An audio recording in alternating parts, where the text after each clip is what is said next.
exciting! We're all here together and we are recording our first video in person ever. I mean, since I started this series, I have not recorded in person. I have not successfully recorded in person. So this is a monumental moment for me and obviously for all of you. And thank you for helping us set up.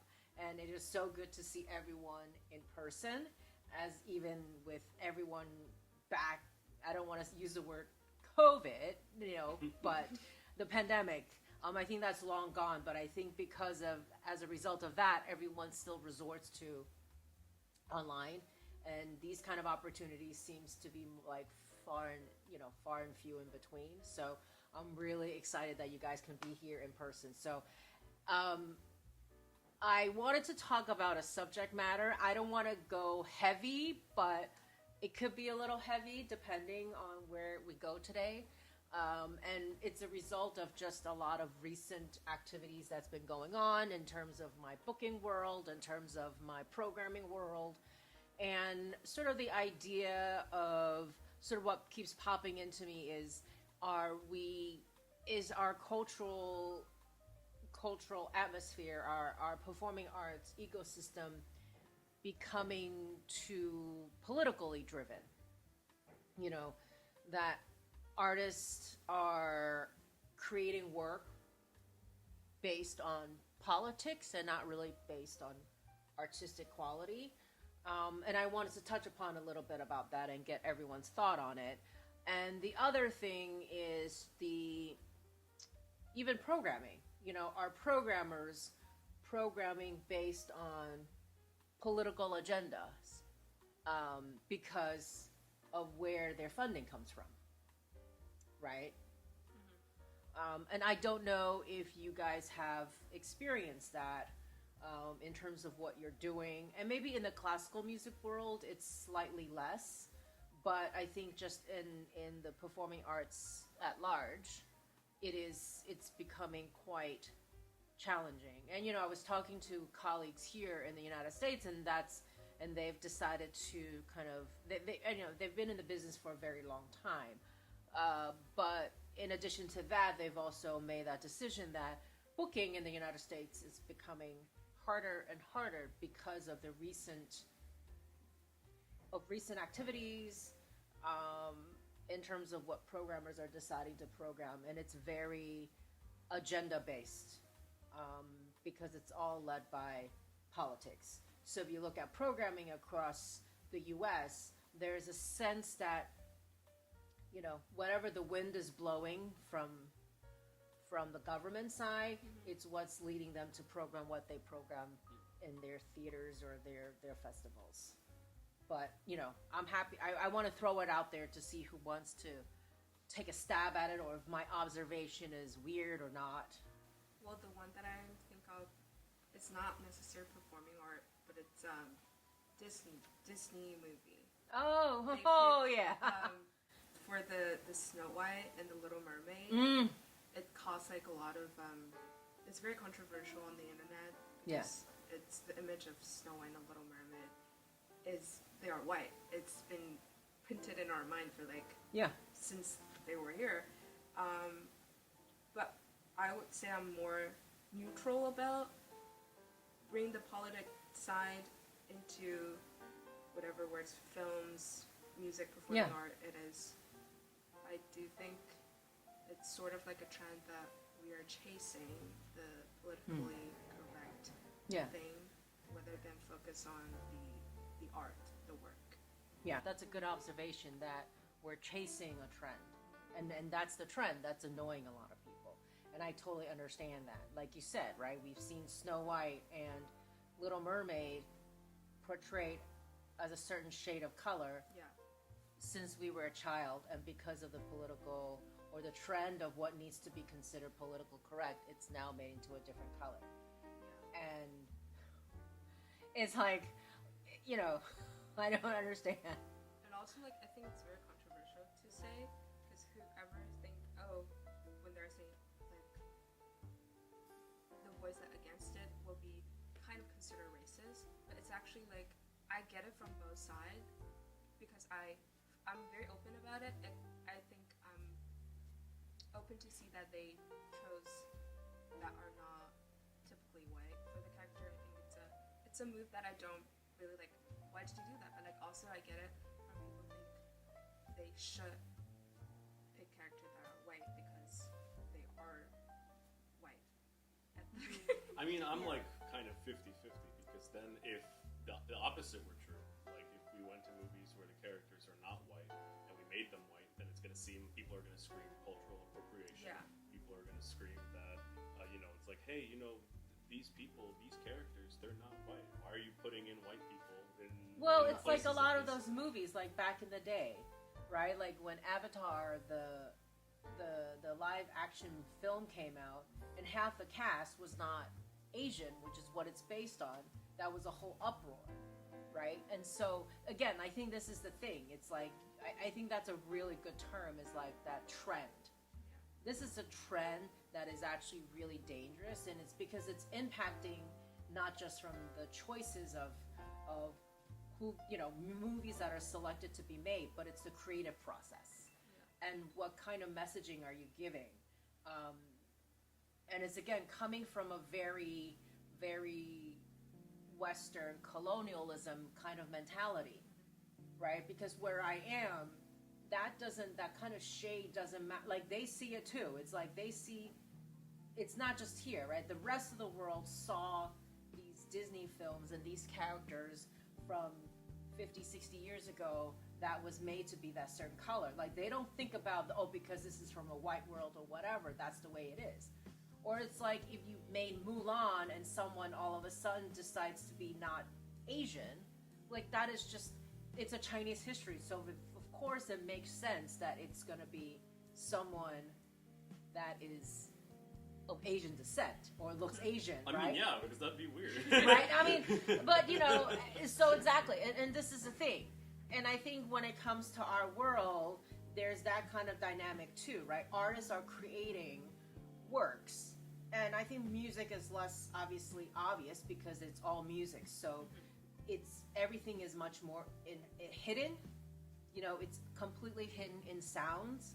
Whereas if you're looking at dance or theater or other styles of multidisciplinary work, then it becomes very, very agenda, like trend driven. So you have all of a sudden these works about, equality of females, but also the LGBTQ, community. And all those works are very focused on that and very specific about that and about their rights and so on and so forth, or tons and tons of work that is talking specifically about the climate. Yeah. Right? And I've referenced this example a lot, and this was when I was in Palestine a couple of years ago, attending a Performing Arts Network gathering. And in one of the conversations, one of the theater makers or producers from Palestine made this comment. He's like, this person said, it's not that I disagree with works about the climate change and the environment and the carbon footprint, but when I'm living in a world where I'm concerned about the survival of my own people, right? I'm concerned about my rights as a nation. That's going to be my priority before I can talk about the climate change, right? Yeah, that's Right. fair. So I think at the end of the day, there is an imbalance, inequality of sort of where we are and how we create and how we distribute our work and our art, right? Whether it's film or whether it's the performing arts or culture or even entertainment. I mean, I think there's like maybe different levels of privilege. Like, yeah, some totally. people, It is about privilege. they have the time, to care about certain things. Yeah. But while other people are more focused on, like, survival. Am I going to be in danger? That's what wealthy countries talk about depression. If you're from a third world country, you have no time to talk about depression because you're right? You hear this all the time, right? You're worried. You're more concerned about making sure I survive, like have 3 meals on the table. I don't have time to have depression, right? And again, it's that privilege. That word of privilege is used all the time. They just have natural instincts, like the fight or flight. Yeah, it's true. They choose to fight. Yeah, and I mean, you're talking, this whole privilege, right? And it goes again, and it comes back to, from our world, the creators, the theater makers, the arts makers, when they're creating work, and they want what I have such a hard time dealing with is that they make these work that are so specific. And they wanted to shove it down your throat and say, you must understand my work, and why don't you appreciate? And for me, I feel like we are at this trend on the creator side that they're creating, not thinking about the artistic quality first, but the messaging first. So you're really saying that can art live without the context? Because I think every form of art was created by the context of the artist who's living in. It's like unnecessary that it carries some sort of message because it's very personal, but also like talking about the privilege that we were talking about. I think that's something partly to be aware of during the process of creating art. So that's coming to, like, right now, a lot of the things that we are seeing contains that thing that we might be a little bit controversial or sensitive to other people. That's what I think. Right. Oh, I'm not saying, but yeah, you're right. Art as creators, right? As musicians, as artists, you create because it's a very emotional and personal experience and process. So you have to create based on your life experience, based on your current environment that you're living in. And I don't negate that. I think that's part of what can make a work good. But good work is still have to be led by the artist. To me, I think it has to be led by the artistic quality. Yeah. Right? And so you can have the messaging, but that shouldn't be leading your creation. So and that's what I'm saying. Whereas, again, going back to, when I went to Palestine, I was seeing 5-6 shows a day. All Palestinian work, everything from theater to dance to music. And everything was a messaging about my plight as a Palestinian, my plight about what's going on, about how we as a nation is slowly being deteriorated by so-and-so. And all the work was so heavy, and that was really the focal point, right? And it was the first time where I felt very suffocated. For the very first time watching so many shows in this business and watching shows, I've never felt so suffocated before. Not to say those are not good artists, but the way they presented the work was very suffocating. The one piece that stood out in my mind was a one-man show about the story of this person. But because the focus was about this famous poet, it took him through the journey of his life. But through the journey of his life, you understood the plight of what he went through as a Palestinian poet. So to me, that was what I felt so beautiful about it. But because of the story of this person's life, I got to understand the story of Palestine. It's not like a forced message. Exactly, and that's what I'm saying. A lot of work now are forced messages. They're messaging you. They're trying to tell you this is why I can't X, Y, and Z, and everything is so forceful, right? Everything is forceful. It's almost like film, right? Like film that are overly sexy actually becomes no more sexy. If there's overtness about it, you feel that that subject matter is even sexier than ever, right? It's about too much, like showing too much of it, and I think that's what it is. And then of course in a lot of countries in North America, Canada, a lot of places, another big topic in our ecosystem is First Nation. I don't know if you Phase one. First Nation, I have no idea what that is. What is that? Like Native American. Native Americans, and we don't Oh. call them Native Americans anymore, or Aboriginals. I had no Aborigines. idea. So First Nations. First Nation. Oh, First Nation. Oh, okay. Yeah, growing up That in shows Canada. you how much I had to do with this. I had no idea. Yeah. Okay. Cool. And First Nation subject matters are very loud now. And as you know, growing up in Canada, Yeah, that's it's a huge thing growing up in Canada. yeah, and it's even becoming even more. And representation of First Nation companies and artists and programming, and then another one is the disability community, right? Yeah, I remember when I was at ISFA and they had like that show. I'm trying to remember what it was. It was with performers on like I think crutches, and they were doing the different like kinds of like I don't want to say that they're doing something else. Then please correct me if I'm wrong.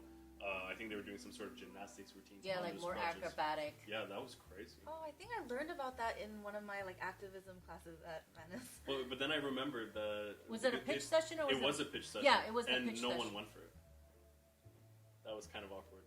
I was standing in the back of the room because they had me, I think, guard one of the doors, and I was watching all the pitch sessions, and they were trying to jam it down everyone's throat. No offense to them, because I know that they were trying to get booked, but they were like, Was it afterwards? Was it after during the Pro X table? No, it was during it was the on pitch. stage. Oh, And yeah, I think, yeah. And I think Yeah, they yeah. asked people if they have any questions or if anyone could recommend them Yeah, or yeah, if anyone was yeah, interested. No, I I think was they asked there for something like that that. session. And then there was just like dead silence, and they were like, "Okay, thank you." Well, I mean, It's again, whoa. like this is what I'm talking about, right? Like this is again, like you're creating work. I understand, and that's slightly different, but to make and no, again, no, not to disrespect any of these communities, but we're in a time where everything has to be forced down your throat, and that's what I think makes people uncomfortable. But they keep forgetting about that because they're also trying to force their message down other people's throats, right? So it's creating this really bad cycle. And taking that for example, I said,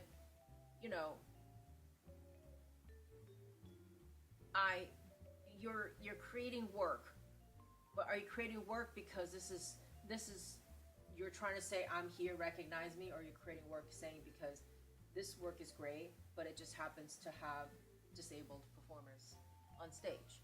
So when I was in Cebu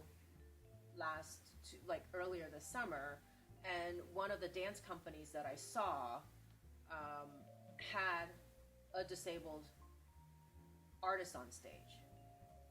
And he was casted, you can tell he was casted because he was excellent, not because he was disabled. Because you didn't feel at any point he was soloed out because he was disabled and it was a show. Or he was casted to the side and not inclusive of the show because of his disability. Like his physicality was unbelievable, and his physicality matched the rest of the dancers. And it probably made him seem like he wasn't limited. Exactly, and this is exactly what I'm talking about. Is he being casted because he's disabled? Maybe there's a bit of that, but if he didn't live up to that role of what he needed to dance in, I'm sure he would not be casted either. And this is the challenge I'm having right now. A lot of artists cannot find that balance. You know, I was in Australia and Perth, same thing, First Nation conversation about representations of your work, from dance to theater to whatever. And some of them, you're just like, there was one dance company that I saw, and this whole thing was about, I guess there's also the First Nation rights and all the various discriminations against that community in Australia, and they kept talking about it. But I'm like, you know, the idea is you're trying to show this to international delegation for your work to go outside beyond the city, the region, the state, and potentially internationally to us outside. And if the intention is to go beyond Australia, are you expecting someone to understand your point of reference of what you're talking about? You know, and because the messaging was so in your face, and to me it's like, okay, if the choreography was good, that's one thing. But if it wasn't good, it was just, you know, mediocre, and the subject matter was still, I don't understand it, then what is the Well, you said it very nicely. I'll say point? Not very nicely. Who cares, right? Yeah, I mean, Meaning yeah. It's just like, how is this going to attract an audience? Really, I that's think the they're better question. forgetting that they're like, you're making art. You're supposed to be making art. It's supposed to be like exciting, moving, beautiful. That's, you know, that needs to be prioritized. You have to let the good work lead the way, right? No matter what kind of style of communication and content you want to message across, it has to be something that is relevant. And yes, not all work is for everybody, but I rather that discussion point be about, oh, maybe I don't disagree with this, you know, X, Y, and Z, not because it's so politically driven, and that's, I mean, I don't know if that should be I don't know. Maybe I'm just old school. Maybe I'm not sure. I could see you're like. Well, you're old school and we're in the new school, right? The reason why you have this standpoint and opinion is because, like, a lot of these works are not convincing. And I feel like, you know, when you have a stance on something and you're making art for it, your goal should be partially to sway your audience. Yeah. To agree with you. And I don't think they have successfully, like, done that. And there are ways that you for sure can. Right. Like an open bar, for instance. that usually tends to sway me in the right direction. I mean, that's how stand-up comedy shows make business, no? Or that's how they get good laughs. You know, it's like 2-drink minimum, and you're like, okay, I guess since it's the minimum. And then the jokes become like 5 times funnier, so even if they're very political. I know, I see what you mean, though. I feel that people should be going out. I mean, not only to enjoy the art, but if you're going to enjoy a show, you don't want to spend that time, you know, getting different ideologies crammed into your brain. I feel like I'm there to have a good time, right? Or at least to enjoy a good show. Exactly. I think that's the thing, right? So just going, you know, and I hate to be crass about this, and I'm not trying to be insensitive. Again, just going back to when I went to Palestine, you know, for those shows. Again, I respect these artists with utmost respect. The fact that they can create under all these challenging circumstances, and honestly, like, I don't think people really understand it unless you have physically been there, right? And to physically be there, I completely get it.